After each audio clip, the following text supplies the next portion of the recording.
ஒரு செய்தி வந்ததுங்க. இந்த குழந்தைகளுக்காக சொல்லிவிட்டு நான் அமைகிறேன். ஒரு ட்ரெண்டிங்ல வந்துச்சு.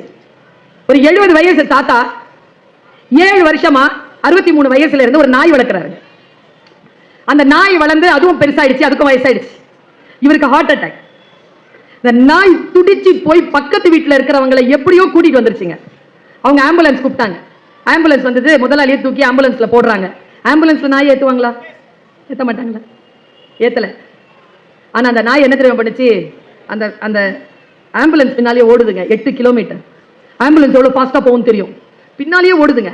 என்ன ஆச்சுன்னு தெரியல. திடீர்னு அந்த டிரைவர் இருக்காருல்ல, அந்த ஆம்புலன்ஸ் டிரைவர் அந்த வண்டியை ஓரமா பார்க் பண்ணி கீழே இறங்கி பின்னால கதவை திறந்து விட்டார். ஓடி அந்த நாய் உள்ள ஏறிடுச்சு. கதவை பூட்டிட்டு மறுபடியும் ஆம்புலன்ஸ் எடுத்துட்டு போயிட்டார். இவ்வளவுதான் செய்தி.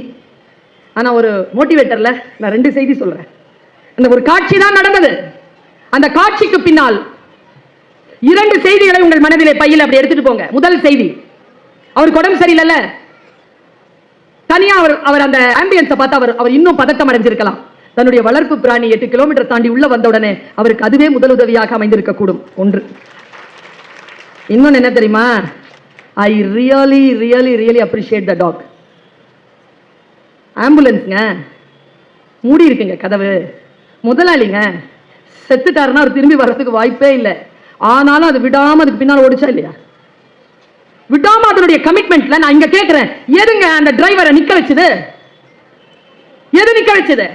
அந்த டாக், அந்த நாயினுடைய கமிட்மெண்ட், அதனுடைய அன்பு, அதனுடைய வேகம். அது பின்னால விடமாட்டேன்னு ஓடி வந்துச்சு பாருங்க. அந்த விடாமுயற்சி அந்த டிரைவரை என்னமோ பண்ணிருச்சுங்க. நிறுத்திட்டு நீங்களும் அந்த மாதிரி கமிட்டடா இருந்தா எமர்ஜென்சி கதவுகள் கூட, மூடப்பட்ட எமர்ஜென்சி கதவுகள் கூட உங்களுக்காக திறக்கும் என்பதற்கு இந்த காட்சி ஒரு உதாரணம்.